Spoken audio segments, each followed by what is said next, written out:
today we are going to understand the practical of principal component analysis with R programming. Now, principal component analysis, students, is an analysis of linear component of all existing attributes. Basically, जो principal components होते हैं, they are linear combinations, that is orthogonal transformation, जो भी original predictor होते हैं in the data set. Basically, it is useful technique for doing exploratory data analysis, and it helps us to better visualize the variations which may be present in a data set with many variables. So the first principal component that will capture the maximum variance in data set. Basically, it determines the direction of higher variability. Second principal component basically captures the remaining variance in the data and is uncorrelated with PC1. Now, over here in this practical, we are going to understand the code.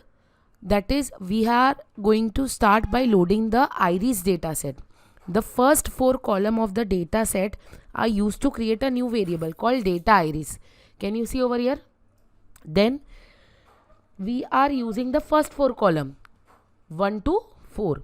They are used to create a new variable called data IRIS. Then we are using cov data. It is a function called cov which will calculate covariance between each column in the data set, and the output from this function basically is stored in this variable, that is cov data. So we are making use of cov function and the output will be stored in the cov data. Now the next step basically is to calculate eigenvalues and eigenvectors of covariance matrix. For that, students, we are doing this eigendata with the help of eigen function, and the output would be stored in the eigendata. The values are basically saved in the object name eigendata. Over here, PCA data, we are going to calculate two things, eigenvalue and eigenvectors. So these are the values which will be stored. Then these two objects will be passed into another function. Okay? So over here, later on, the value or the output of this two would be passed to another function that is called princompo. Okay? Over here you can see the very next line. Okay? And it will help us to create a new matrix with principal component, that is PCA, which will be calculated on it. So when we execute this particular part, see over here, can you see? Just 1 minute.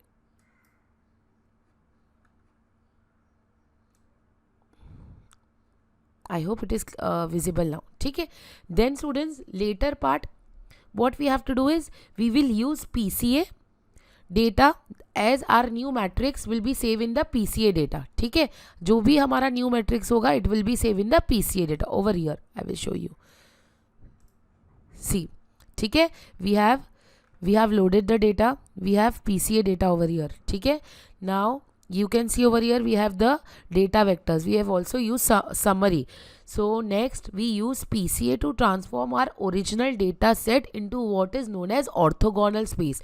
That means हर जो dimension होगा will have equal variance across all samples, so that they can be compared more easily without having to worry कि भाई how they differ in scale or shape among them.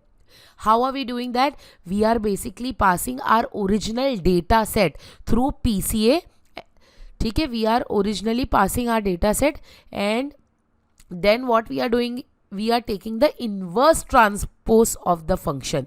This is something which is very, very important. Okay? Then after doing that, the code basically towards the end uses PCA, and with the help of that it is predicting the IRIS model. Okay? Over here we have used IRIS model and we are predicting the IRIS model. Okay? So when we completely execute this, see, I will execute it, we will get a biplot also. Okay? Can you see? PCA data has been plotted, and over here we have the sepal width length. So this completes our PCA practical. So do remember, students, PCA is very, very important. We have performed principal component analysis on IRIS data set. You can perform it on anything. The result जो भी resultant है principal component analysis, you can see over here is plotted as biplot. I have kept scale value 0, that arrows are scaled representing loading. Over here you can see scale I have kept as 0. Is it clear? And we can see a very beautiful biplot over here. Thank you.